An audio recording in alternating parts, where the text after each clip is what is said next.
What up? I'm Els the DJ. I'm from Dallas, Texas, and for the last 5 years I live in Chicago, Illinois. I don't know, honestly, if it's Illinois or Illinois, but I've been probably saying it wrong for like the last 5 years. I DJ. Yeah. I've been putting on my own parties and events since I was about 16 to 17 years old. Starting in Dallas, and now I DJ events here in Chicago. I'm currently the tour DJ for Lil Dicky. I really got music knowledge from both my parents and my brother, as well as my grandma and other people in my family. And I took that, and I had an older cousin who was DJing at the time, and I really liked what he was doing, so I wanted to become a DJ. I took those ideas and I put them together, and that formed me as a DJ. I took my summer savings that I made with my job at Foot Locker, and I used that to kind of save up to buy some DJ equipment, and that was kind of how I got my start DJing, man. So about 5 years ago, I moved to Chicago to attend Columbia College of Chicago. Man, I can remember like my first party or first event I ever did in Chicago. It was College Mayhem, and I can just remember like being so nervous about it. I was actually like practicing for it in my dorm room, and not only in my dorm room, like the promoter who booked me, my homie Manny Trio, had me kind of practicing with him because he was performing at the time.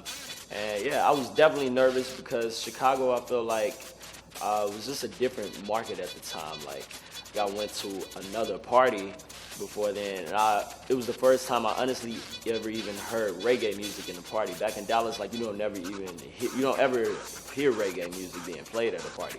So from that to like kind of transferring like what I knew is like the trap to be played in Dallas to like the Chicago trap, they were honestly like digging deeper into the repertoire of what Dallas was like playing at the time. And so that, on top of like juking that I wasn't familiar with, like that stuff, it really did make me nervous, and I wanted to make sure I was on point. Chicago definitely changed my, I guess you could say, not necessarily my opinion on music, but the way I attack different events. DJing in Chicago is like a whole different thing from DJing in Dallas or anywhere else in the country, I feel like. Chicago is one of those cities where you just have to get out and get out of your house, man. People like to see you. They want to know, they want to get your vibe. They want to get how you are as a person. They want to understand your talent a little bit more. So you definitely can't be in the crib here. You definitely have to get around and meet different people, and that's how you make your move to Chicago. One of my favorite quotes that I don't even actually know who it's from, but it's do good work and get good calls. And that's just kind of been my motto throughout moving here in Chicago, man. I try to continuously do good work and, you know, build my relationships through my good work. I've been able to meet countless amount of people, man. I've DJed for so many artists here,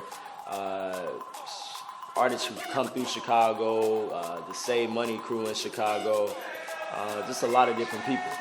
And through that, I've been able to get better calls for different gigs, and that's what's helped me thrive to the position that I'm in today. Shout out to Chance the Rapper, Pat the manager, man.